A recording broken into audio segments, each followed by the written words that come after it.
Hey, what's happening, world? B Marsh Boxing, and I'm back at it with another boxing video. So we got this fight coming out of Belfast. Luis Lopez, the IBF 126-pound champion, the guy who beat the shit out of what's that kid from Warrington, Josh Warrington, beat the shit out of Warrington to snatch that title off of him.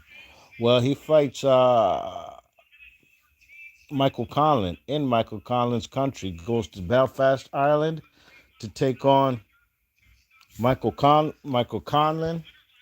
And what a knockout, boy. What a knockout. The featherweight division, man, they got a stronghold on it over there in Mexico. See, the man is a southpaw, right? Michael Conlan fighting against the orthodox fighter. Um, so the first round was close, you know. I thought the Mexican guy wanted Luis Lopez. I thought, you know, he landed a little bit more harder punches. You know, the man Conlan was in his tight defense, keeping a high guard, you know, throwing the jab.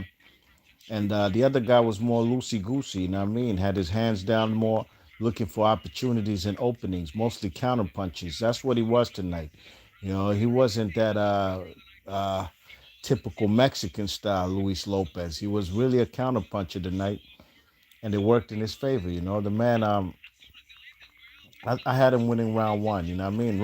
Round two, I gave it to Conlan. You know what I mean? A close round, but I thought Conlan was landing some nice right hooks, being the aggressive guy. As a matter of fact, he even had the man Lopez on the back foot. You know what I mean? That's something very, very rare you see from the Mexican fighters. You know what I mean? But he was on the back foot. You know, the eye optics was really showing that the man Conlan's controlling that round. You know what I mean? He landed some big right hooks. You know, landed a big right hook, and was it round two or three? Had the man on the ropes, not really hurt like he's clinching and is in danger. The man took some big punches too, as far as Lopez did. You know what I mean? He ate some big punches on his chin. Didn't really deter him. You know what I mean? And he did his thing in there. You know, the third round was where the man Lopez was beating the shit out of Conlan. You know what I mean? Catching him with big uppercuts, throwing that right hand to the body, walking him down Roy Jones style, got his hands down, you know what I mean? Throwing big shots, you know what I mean? Big left hooks, straight right hands down the pipe. You know, he was beating the shit out of the man, Conlan in round three. You know what I mean? Some people might have could have even had it like a 10-8 round. I ain't one of them. Conlan didn't hit the canvas. So it's just a regular 10-9. But it was a thorough beating he got in the third round. The fourth round, you know, he tried to shake off the cobwebs, and he did better for himself as far as Conlan, you know what I mean? But I had to edge that round also to the Mexican fella, Luis Lopez, you know what I mean? You know, this guy's come twice to England. He's not afraid to take that flight and handle his business. You check it. Um, but in the fifth round was where the man threw a devastating right uppercut, a punch he'd been catching Conlan with often tonight, Lopez, that is. Catches him with a big, beautiful right uppercut, the kind of uppercut that what you call it? Man, this corner said, nope, nope. They just threw in the towel. Gallagher, them fellas threw in the towel immediately. You know what I'm saying? Didn't even let the referee count. He knew what kind of devastating knockout that was. Because in the third round, the man Conlan looked like he was about out on his feet. You know what I mean? Look at the guy's face for only the 5 rounds. Look at the man Conlan's face. Only took 5 rounds. Y'all hit the thumbs up when y'all come in the chat. B Marsh Boxing, live and direct per usual. Whenever I do a post-fight review, you know that right uppercut that man took in that fifth round.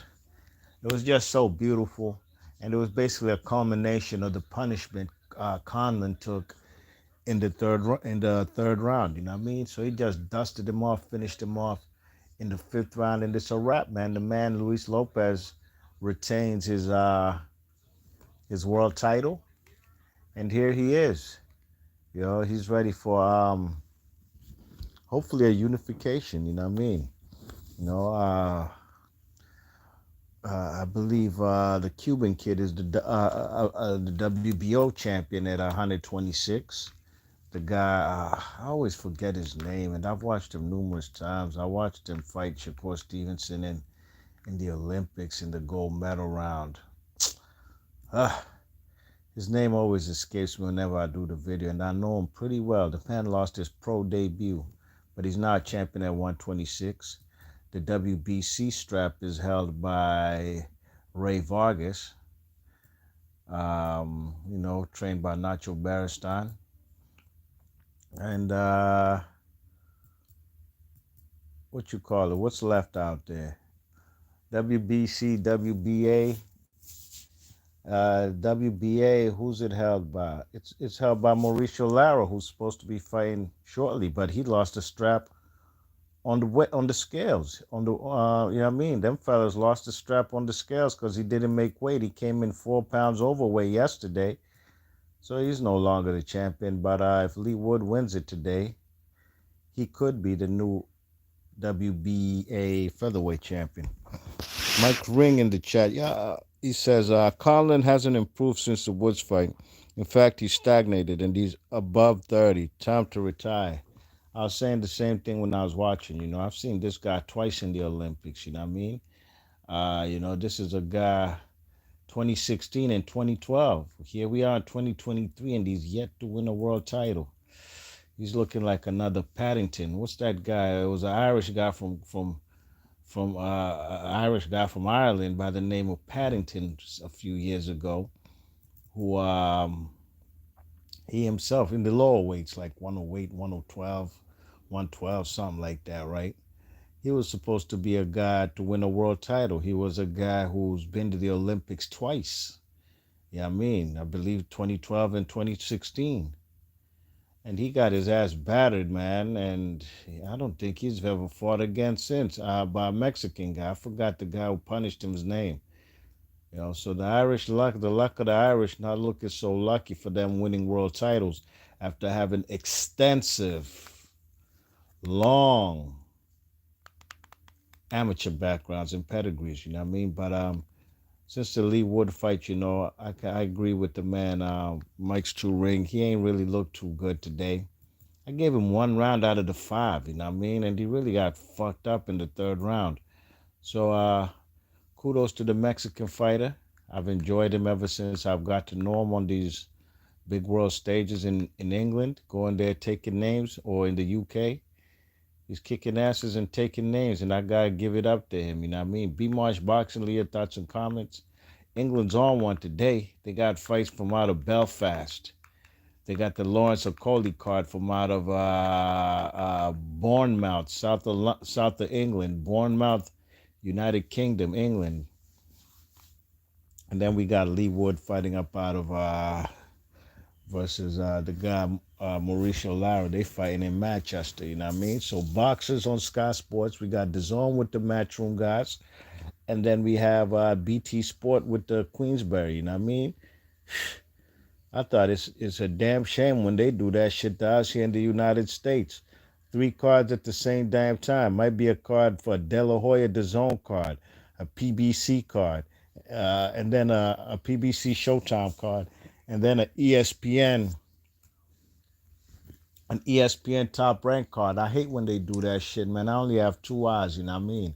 Try to watch them all, but not at the same damn time. It's impossible to watch 3 fights keenly at the same time. But anyways, B-March Boxing, big ups to the man, Luis Lopez.